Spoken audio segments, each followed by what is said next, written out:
Smoked for 35 years.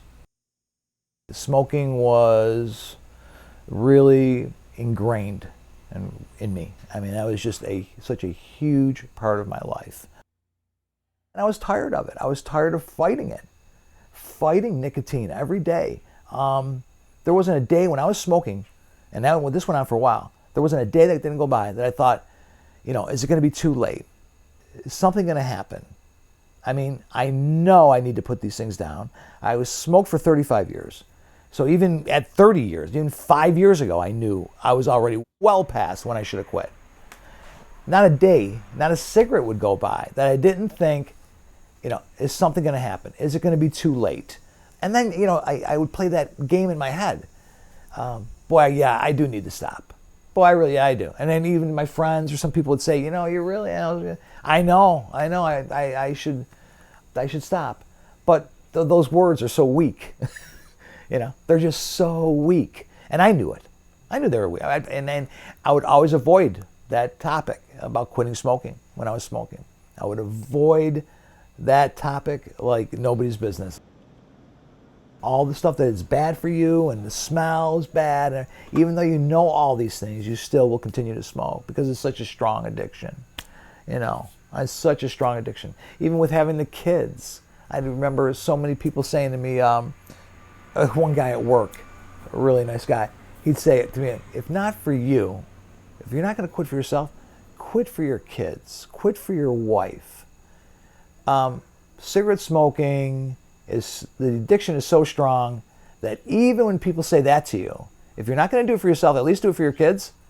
And we all love our kids. We would all die for our kids, so to speak. That even when somebody's saying that to you, if not for yourself, at least do it for your kids, and you still continue to smoke, I'd say that's a pretty strong addiction. Every day, every cigarette, the thought would go through my head of I'm going to get cancer. I mean, that was my big thing.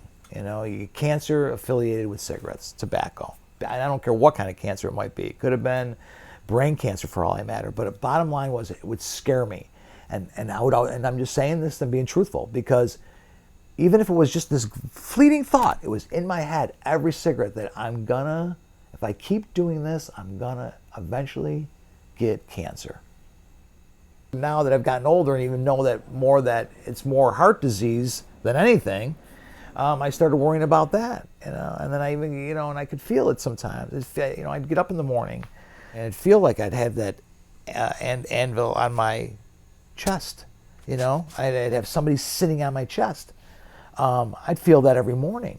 When I would take the dog for a walk, and I would never say nothing to nobody.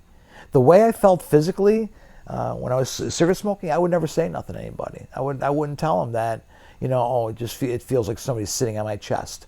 Or taking the dog for a walk. Halfway through the walk, I'm getting this tightness in my chest. I wouldn't tell people that. I wouldn't tell my wife that, not my kids, nobody. I'd hide the physical effects. Even with getting that tightness in my chest when I'd be walking the dog, I had my routine. Halfway through the walk, I'm feeling that in my chest, I'd light a cigarette. And I'd be smoking a cigarette, walking the dog, having this little bit of tightness in my chest. At some points, some days were worse than others. Sometimes I felt a little uncomfortable. And I'd still be smoking my cigarette. Still be smoking the cigarette. And even feeling that way and knowing all this stuff, I would still be smoking that cigarette.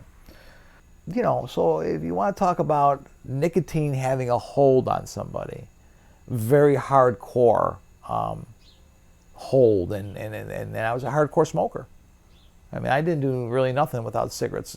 And here I am, smoke-free now, feeling fantastic. I'm going to win this battle.